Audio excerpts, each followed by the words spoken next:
I found out my entire family went to Paris without me through a Facebook album. Not a call. Not a text. Not even a guilty "wish you were here" postcard. Just 87 photos of my mom, my 2 sisters, their husbands, their kids, and even my Aunt Carol, who I'm pretty sure doesn't own a passport but apparently found one for this trip. All smiling in front of the Eiffel Tower like a stock photo for world's happiest family vacation. And me? I was home. In my apartment. Eating leftover pizza. Believing the lie my mom told me 3 weeks earlier. Let me rewind. 3 weeks before the Facebook album that destroyed my entire perception of my family, Mom called. "Honey, I have bad news." I was at my desk, halfway through debugging code that made me want to throw my laptop out the window. "What's wrong?" "The anniversary trip. We have to cancel it." My parents' 40th wedding anniversary. We'd been planning it for months. A week in Vermont. Cabin by the lake. The whole family together. I'd requested time off work. Bought hiking boots. Even practiced making s'mores without burning the marshmallow because Mom's weirdly particular about marshmallow texture. Cancel? Why? Budget issues. She sighed, and it sounded so genuine that I actually felt bad for her. Your father's truck needs a new transmission. $1,500. We just can't swing both right now. Mom, I can help. Let me cover part. No, sweetheart. You've done enough. You just got that promotion. Save your money. We'll do something smaller. Maybe a nice dinner instead. Are you sure? Positive. Family is together no matter where we are, right? Right. I love you. You're such a good son. I hung up feeling guilty that I'd even offered money. Like I was rubbing my financial stability in her face or something. So I canceled my time off request. Returned the hiking boots. Went back to my regular life. And I didn't think about it again. Until I opened Facebook 3 weeks later. I wasn't even looking for anything. Just mindlessly scrolling during my lunch break. Sandwich in one hand, phone in the other, brain on autopilot. Then I saw it. My sister Rachel had posted an album. Paris Family Trip 2024. 87 photos. I sat there, sandwich frozen halfway to my mouth, staring at my phone like it had just confessed to a crime. Photo 1. Everyone at the airport. Matching luggage. Matching excitement. Photo 2. On the plane. Mom holding a glass of champagne. Caption. Cheers to 40 years. Photo 3. Outside a cafe. Everyone holding croissants like they're in a romantic comedy. Photo 4 through 87. The Eiffel Tower. The Louvre. Notre Dame. A river cruise. Fancy restaurants. Hotel rooms with views. Everyone smiling. Everyone together. Everyone except me. I scrolled through every single photo. Not one of me. Not one mention of me. Not even a comment like, "Wish our brother could be here." Just radio silence. Like I didn't exist. My brain did that thing where it tries to rationalize the irrational. Maybe it's old photos? No. Rachel's kid is wearing a shirt that says, Paris 2024. Maybe it's photoshopped? No. There's a TikTok video embedded. Everyone's moving. Laughing. Very much in Paris. Maybe I'm in some of the photos and just didn't see. I scrolled again. Checked every single face. Nope. Just them. I put my sandwich down. Suddenly wasn't hungry. My phone buzzed. Text from my coworker Jenny. You good? You've been staring at your phone for 10 minutes. I looked up. Apparently, I'd been sitting in the break room long enough to concern people. Yeah. Fine. Just family stuff. Everything okay? Define okay. She raised an eyebrow but didn't push. Jenny's good like that. I went back to my desk. Tried to work. Couldn't focus. Every time I closed my eyes, I saw those photos. My mom. In Paris. Holding a champagne. Celebrating 40 years of marriage. The anniversary trip she said was cancelled. Because of budget issues. But apparently the budget was fine. The budget was great. The budget took 8 people to Paris for a week. The budget just didn't include me. I opened my messages. Found the conversation with Mom from 3 weeks ago. Budget issues. We just can't swing both right now. I stared at those words until they stopped making sense. Then I did something I'm not proud of. I checked my bank account. Looked at the transactions from the last month. $200 to Mom. Help with groceries. $300 to Rachel. Emergency car repair. $150 to my other sister, Ashley. Kids' school supplies. I'd given my family $650 in the last month alone. While they saved up for Paris, I closed my laptop. Told my boss I felt sick. Went home. Sat on my couch. Stared at the wall. My cat, Benson, jumped up next to me. Looked at me with those judgmental cat eyes that somehow always know when you're spiraling. They went to Paris, I told him. He blinked slowly. Which in cat language either means, I understand your pain, or, feed me. Hard to tell. My phone buzzed. Text from Rachel. OMG, Paris was amazing. You would have loved it. We missed you. We missed you. I read that 3 times. We missed you. Not, sorry you couldn't come. Not, wish we could have included you. Just, we missed you. Like I chose not to go. Like I had the option and said no thanks. I typed and deleted 4 different responses. You lied to me. Too aggressive. Why wasn't I invited? Too pathetic. Budget issues, huh? Too passive-aggressive. Although, honestly, passive-aggressive was feeling pretty appropriate right now. Mom said the trip was cancelled. Too explanatory. Like I owed her an explanation for being confused about being systematically excluded from a family vacation I thought didn't exist. I deleted everything. Didn't respond. Then I did what any rational person would do. I went through the entire Facebook album again. Methodically. Like I was gathering evidence for a trial. Photo 12, Mom and Dad kissing in front of the Eiffel Tower at sunset. Caption. 40 years and still in love, 2 hearts. Photo 34, Rachel and Ashley doing a champagne toast. Caption. Sisters before misters. Best trip ever. Photo 56, all the grandkids eating gelato. Caption. Making memories with the cousins. Photo 73, everyone at a fancy restaurant. Multiple wine bottles. Looks expensive. Caption. Celebrating family. Nothing better than this. I zoomed in on that one. Counted the wine bottles. 7. At a Paris restaurant, that's easily a $400 meal. Minimum. But sure. Budget issues. My phone buzzed again. Ashley this time. Just got back from the most amazing trip. Paris is incredible. You have to go someday. You have to go someday. Like I wasn't supposed to go this day. With them. I still didn't respond. Benson headbutted my hand. Demanded pets. I obliged. What do I do? I asked him. He purred. Unhelpful. I could call Mom. Demand an explanation. Ask why I wasn't invited. Why did she lie? Why did everyone lie? But what would that accomplish? She'd have an excuse. A reason. Something that made it sound less cruel than it was. Oh, honey, we didn't want to burden you. You're so busy with work. We know you don't like long flights. It was a last-minute thing. All lies. But lies she'd deliver with such conviction that I'd end up apologizing for being hurt. That's how it always worked. I'd point out something hurtful. She'd reframe it. I'd feel guilty. We'd move on. Not this time. This time I sat with it. Let myself feel the full weight of what they'd done.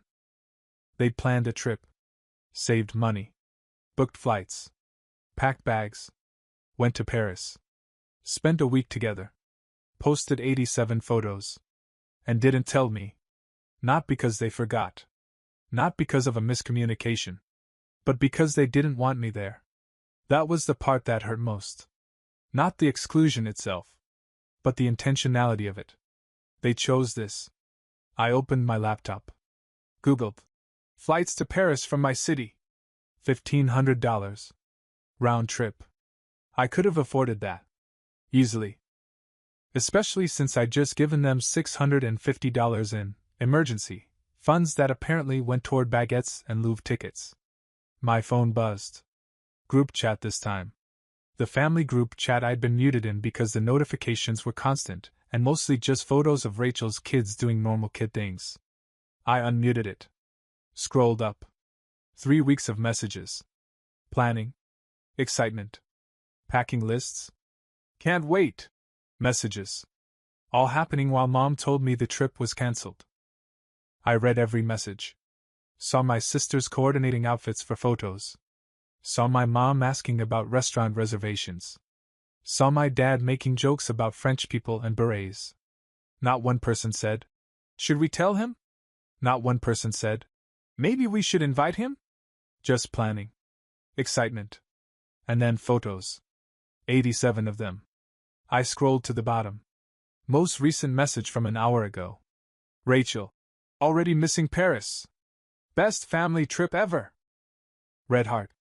Ashley. We need to do this every year. Mom. So blessed to have this family. Love you all. I stared at that message for a long time. Love you all. All. Which apparently meant everyone but me. I closed the group chat. Put my phone face down. Sat in silence. Benson curled up in my lap. Started purring. The only family member who consistently showed up for me, and he was a cat who knocked things off counters for fun. That night I didn't sleep. Just laid in bed staring at the ceiling, replaying every conversation from the last month. Every time I'd asked about the anniversary trip. Every time Mom said it was cancelled. Every time I believed her. I felt stupid. That was the worst part. Not the hurt. The stupidity. How did I not know? How did I miss all the signs? But that was the thing. There were no signs. They were good at this. Practiced. Like they'd done it before. And maybe they had. How many other family things had I been excluded from? How many, cancelled, plans had actually just been cancelled for you? My alarm went off at 6. I dragged myself out of bed. Showered. Went to work. Functioned. Barely. Jenny noticed. You look like hell. Didn't sleep. Family stuff still? Yeah. Want to talk about it? Not yet. She nodded. Brought me coffee. Extra shot of espresso. Jenny understood the universal language of everything sucks but caffeine helps. I made it through the day. Then another. Then another. Didn't respond to any messages. Didn't comment on the Paris album. Didn't call Mom. Just existed in this weird limbo of knowing something terrible but not knowing what to do about it. A week passed. The Paris album got more comments. More likes. More, so jealous, and looks amazing. Responses from distant relatives who didn't know I existed, let alone that I'd been excluded. I watched it all happen. Silently. Like an anthropologist studying a foreign culture. The culture of my family. Where I was apparently optional. And then, exactly 1 week after I saw the album, my phone rang. Mom. I stared at her name on the screen. Watched it ring. Ring. Ring. Voicemail. I didn't check it. She called again an hour later. Then again that evening. On the 4th call I answered. Hi, Mom. Oh, thank God. I've been trying to reach you all day. I've been busy. Well, I need to talk to you about something important. Here it comes. The apology. The explanation. I can explain about Paris. Okay. I need your help. Not an apology. With what? We're in a bit of a financial bind. Your father's truck is acting up again. The truck. The $1,500 transmission that canceled our Vermont trip. The trip that never existed. And we need about $5,000 to cover it, plus some other bills that piled up. $5,000. After Paris. After lying to me. After excluding me. After 87 photos of a family vacation I was never invited to. $5,000. Can you help us out? I know it's a lot, but you're doing so well, and we're really struggling right now. I sat there. Silent. Processing. She needed money. Right now. A week after Paris. After champagne toasts and fancy dinners and matching luggage and 87 photos. She needed money. Hello? Are you there? I'm here. So can you help? I opened my laptop. Pulled up Photoshop. Started creating something. Let me see what I can do. I said. I'll get back to you. Thank you, honey. You're such a good son. I knew I could count on you. A good son. I hung up. Benson jumped on my desk. Watched me work. We're about to do something. I told him. He meowed. Which I chose to interpret as approval. I finished the image. A screenshot of a banking app. Transaction failed. Insufficient funds. Fake. Completely fake. But it looked real enough. I saved it. Stared at it. Then I opened the family group chat. The one I'd been silently watching for a week. And I started typing. This was going to be good. I stared at the fake screenshot before sending it. Transaction failed. Insufficient funds. Perfect. Clean. Exactly like my banking app when a transfer fails. My finger hovered over send. Part of me felt guilty. The part trained for 29 years to put their needs first. But then I remembered 87 photos. I hit send. Sorry, Mom. Accounts showing insufficient funds. Attached screenshot. Looks like I've been spending more than I thought. 3 dots appeared immediately. Mom. Oh no! Can you check with your bank? Maybe it's an error? Me. I'll look into it. Might take a few days. Mom. We really need this soon. The truck situation is urgent. Urgent. Everything was always urgent when they needed money. Me. I understand. Let me see what I can figure out. I put my phone down. Opened my laptop. Started doing math. Paris trip. 8 people. Conservative estimates. Flights, 1,500 per person. Times 8. 12,000. Hotel, week in Paris, 2 rooms. 3,000. Food and activities, rough estimate, 4,000. Total, around $19,000. For a trip they said was cancelled due to budget issues. I pulled up the Facebook album again. Counted people carefully. Mom. Dad. Rachel. Ashley. Both their husbands. Aunt Carol. Uncle Greg. 8 people went to Paris. 8 people who could afford it. Mom wanted $5,000 from me. 5,000 divided by 8 people. $625 each. I opened a notes app. Started typing. This needed to be perfect. Not angry. Just mathematical. After 20 minutes I had it. Hi everyone. Mom reached out about needing $5,000 for an emergency. Unfortunately, I'm unable to help right now, screenshot attached. However, I did some math. I noticed 8 people just returned from Paris, beautiful photos by the way. Mom needs $5,000. $5,000 divided by 8 people who went to Paris equals $625 each. Or we can split by couples. $5,000 divided by 4 couples equals $1,250 per couple. Seems fair, right? Everyone who could afford the Paris anniversary trip should be able to split this emergency. Let me know how you'd like to handle Venmo. I'll forward Mom's request below. Hope this helps. I read it 3 times. Polite. Helpful. Mathematical.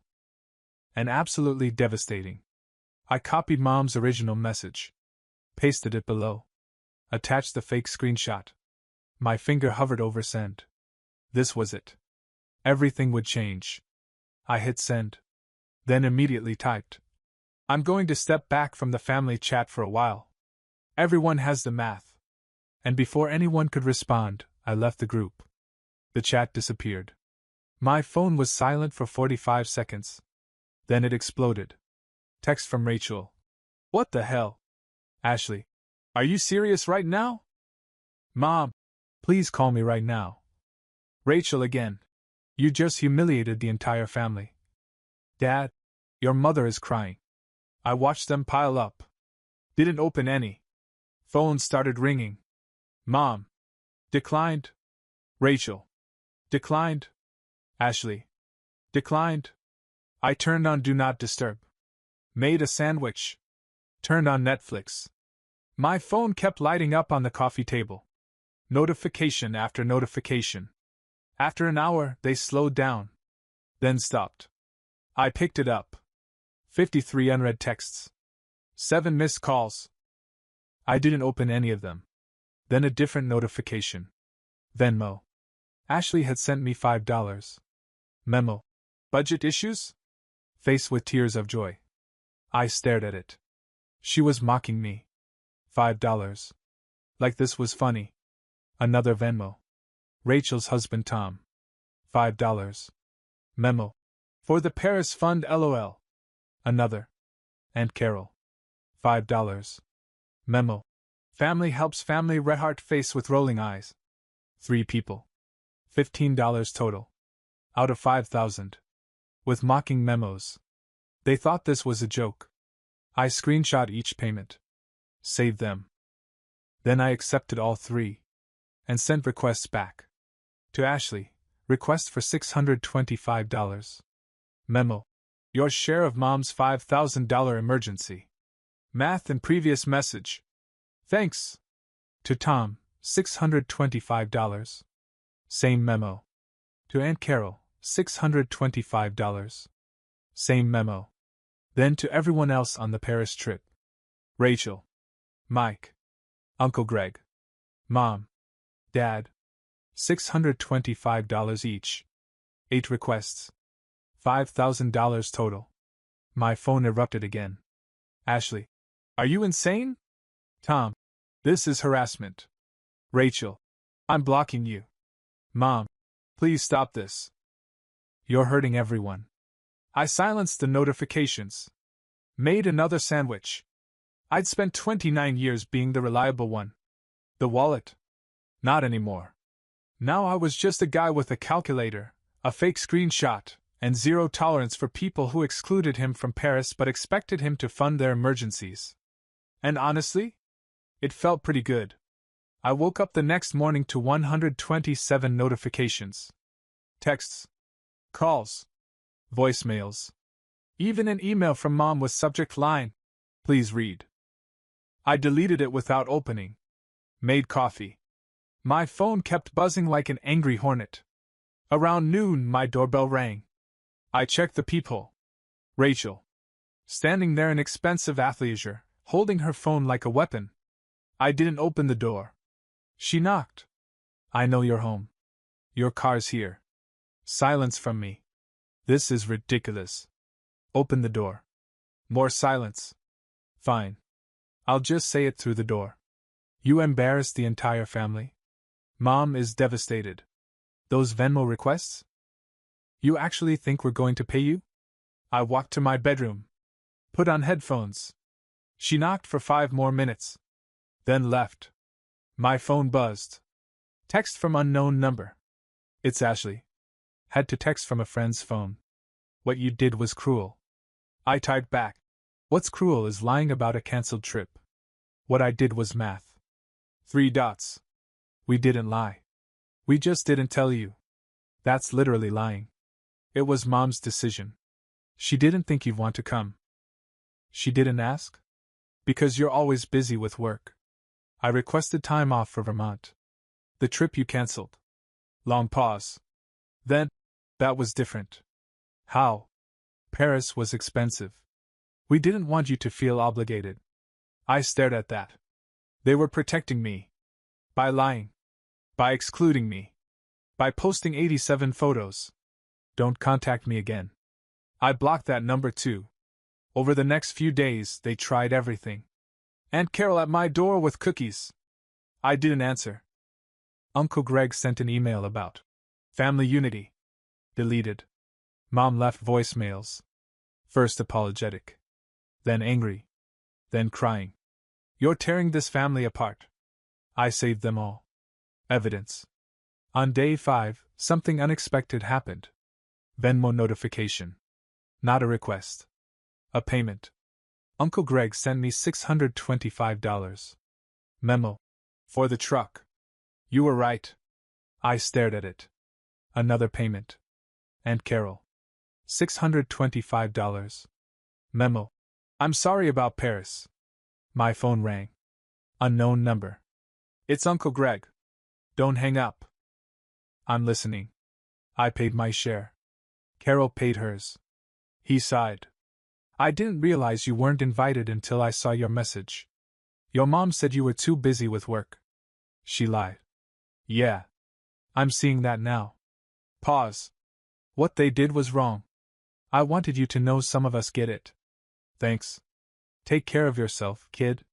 He hung up. $1,250. From two people I barely knew. The only ones who paid. My coworker Jenny took me to lunch. So Uncle Greg and Aunt Carol paid? Yep. What about your mom? The one who needs the money? 17 voicemails. No payment. Jenny laughed. The math ruins her narrative. Exactly. What do you actually want from this? Like end goal? I thought about it. I just want them to leave me alone. Families like yours don't let go. Then I'll keep blocking numbers. She nodded. Just don't let this consume you. Don't let them live rent-free in your head. They've been there rent-free for 29 years. I'm evicting them. On day 9, Mom created a new Facebook account to message me. I can't believe you're doing this. After everything I've done for you. I'm your mother. Your father's truck is broken, and it's your fault. I screenshot it. Saved it. Then I did something impulsive. I posted the screenshot of her original money request. And my response with the math. On my Facebook. Public. Caption. When your family lies about canceling a trip due to budget issues, goes to Paris without telling you, then asks for $5,000 a week later. The math speaks for itself. Tagged everyone who went to Paris. Within an hour, 50 likes. Comments rolled in. This is insane. The audacity. I'm so sorry this happened. My distant cousin commented. This happened to you too? They did the same thing to my family at Christmas. That stopped me. This wasn't their first time. They had a pattern. Rachel found the post. Called from another number. Take that down right now. No. You're making us look terrible. I posted facts. You made yourself look terrible. This is defamation. It's a screenshot of Mom's own message. And math. You're destroying this family. You already did that. I'm just showing receipts. She hung up. The post kept getting shared. Comments from people I barely knew. This exact thing happened with my in-laws. Boundaries are healthy. The Paris photos with budget issues excuse? Next level. Mom called. Different number. Take down that post. Right now. No. You're humiliating me. You humiliated yourself. I'm your mother. And I'm the son you lied to. The one you excluded. The one you only called when you needed money. You thought I'd be your wallet. When I wasn't, you got mad. That's not true. Then why did you lie about the trip being cancelled? Silence. Why didn't you invite me to Paris? More silence. Why ask me for $5,000 a week after a $20,000 vacation? How do you know it cost? I did the math. You would know that if you'd read my message. She started crying. You're being so cruel. I'm being honest. There's a difference. I don't know you anymore. Good. Because the me you knew was a doormat. I'm done with that. I hung up. The post stayed up. By evening, 200 likes. 50 comments. 10 shares. And my family? Complete silence. No more calls. No more messages. No more showing up. Just silence. And for the first time in 9 days, I slept through the night. 3 months later, my life looked completely different. Not because of some dramatic transformation, but because of what wasn't there anymore. No constant texts asking for money. No guilt trips about missing events I was never invited to. No voicemails cycling through anger and tears. Just silence. And space. And room to breathe. I'd kept the $1,250 from Uncle Greg and Aunt Carol. Put it in savings. Some part of me wanted to keep it separate. Evidence that not everyone in my family was completely broken. Work got better. Got promoted again. Turns out when you're not emotionally exhausted from family drama, you have energy for actual career growth. Jenny took me out to celebrate. Same Thai place. You look lighter, she said. I feel lighter. No regrets about the Facebook post? The post was still up. 243 likes now. No regrets. It was the truth. Your mom ever take down those Paris photos? Nope. Still up. All 87. My apartment had changed too. Replaced the couch mom had given me. Bought a new one. Comfortable. Mine. Hung up real art. Pieces I'd chosen. The apartment felt like mine now. Not like a place I was borrowing until I rejoined the family orbit. In late November, I got a message from my cousin Sophie. The one who'd commented on my Facebook post. Hey. I'm in town next week. Want to grab coffee? We'd met maybe twice at family reunions. Exchanged maybe 10 words total. We met at a coffee shop. She was early 30s, finance, had tired eyes that said she dealt with her own family bullshit. Thanks for meeting me, she said. I've wanted to reach out since your post. How's your family situation? Still a mess. But I cut them off 2 years ago. Best decision ever. Was it hard? Terrifying at first. You spend your whole life thinking you need them. Then you realize sometimes family is just people who share DNA and take advantage. Exactly. Your post really resonated. She continued. The math. Just facts. It's what I wish I'd done. Some people said I was being petty.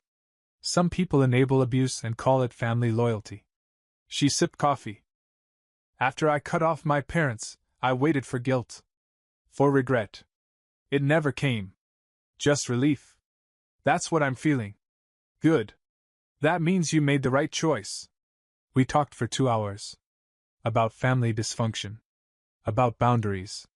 About the weird guilt that comes with being the first to say no. As we left, she hugged me. You're going to be okay. Better than okay. You think? I know. Because you chose yourself. December came. Holiday season. Family pressure time. One text. Unknown number. It's Mom. Using a friend's phone. Your father's birthday is next week. Dinner at Rachel's. You're invited if you want. No pressure. No pressure. After 3 months of silence, I stared at that message. Part of me wanted to go. The part that remembered birthday cakes and the version of Mom who used to braid my hair. But that Mom chose to become someone else. Someone who lied about trips and asked for money after excluding me. I typed, "Thank you for the invitation. I'm not ready yet. Maybe someday. Hope Dad has a good birthday." Polite. Honest. Firm. No response. But I didn't expect one. Christmas came. I spent it with Jenny's family. They'd invited me weeks in advance. Her mom made too much food. Her dad told bad jokes. Her siblings argued about board games. Chaotic and warm and everything my family dinners never were. You good? Jenny asked while we did dishes. Yeah. Really good. No regrets? They invited me to Dad's birthday. After 3 months of silence. That's not reconciliation. That's obligation. She nodded. You're getting good at this boundary stuff. New Year's came. I made resolutions.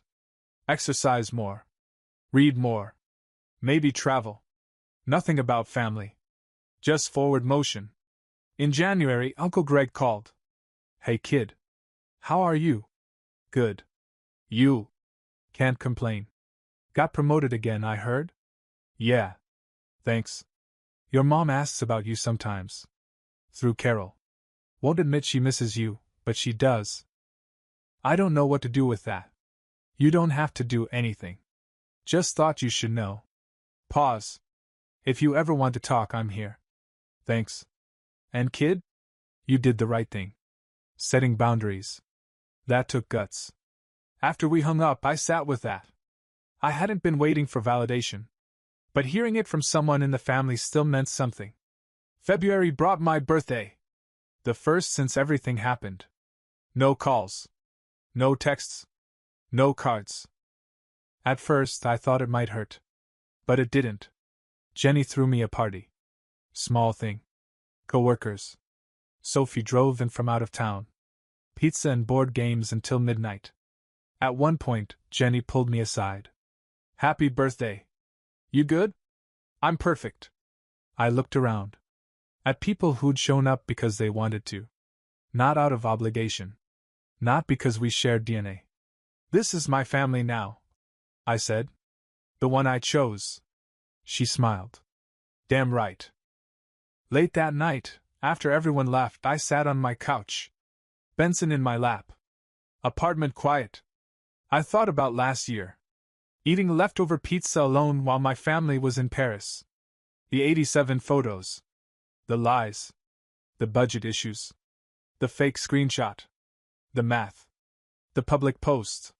And I didn't feel angry anymore. Didn't feel hurt. Just free. My phone buzzed. Unknown number. It's Rachel. I know you probably won't respond. But I saw your promotion on LinkedIn. Congratulations. You deserve it. No apology. No acknowledgement of Paris. Just a small peace offering. I didn't respond immediately. Sat with it. Finally typed. Thank you. That was all. Maybe someday there'd be more conversation. Maybe we'd rebuild something. But not today. And maybe not ever. And that was okay. Because I'd learned something important. You don't owe people access to your life just because they're family. You don't owe them forgiveness. You don't owe them explanations. You owe yourself peace. And boundaries. And the right to walk away from people who treat you like a wallet. The Paris photos were still up. All 87. But I'd stopped checking. Stopped counting. Stopped caring. They were living their truth. I was living mine. And my truth was this apartment. This couch. This cat. These friends. This job. This life I'd built after walking away. And it was enough. More than enough. It was everything.